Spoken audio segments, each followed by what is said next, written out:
మొదటిసారి సొంత ఊరైన వైఎస్ఆర్ జిల్లా ప్రొద్దుటూరుకు వచ్చిన రాష్ట్ర వైద్య ఆరోగ్య శాఖ మంత్రి సత్యకుమార్ గారు విలేకరుల సమావేశంలో మాజీ ముఖ్యమంత్రి జగన్మోహన్ రెడ్డిపై విమర్శల దాడి చేశారు.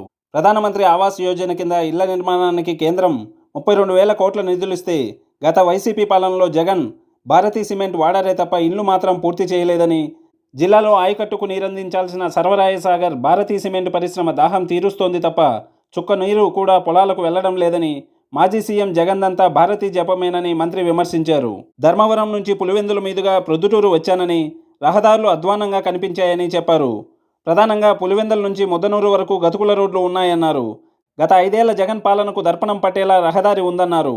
గండికోట నుంచి పిల్ల కాలువలు తవ్వే ప్రయత్నం కూడా చేయలేదన్నారు. పులివెందుల కళాశాలలో 370 కోట్లు ఖర్చు పెట్టామని చెబుతున్నారని, కళాశాల వసతి గృహం పూర్తి కాలేదని ఆరోపించారు. సొంత జిల్లాలో ఉక్కు పరిశ్రమకు శంకుస్థాపనలు తప్ప ఒక్క ఇటుక కూడా పేర్చలేదని విమర్శించారు.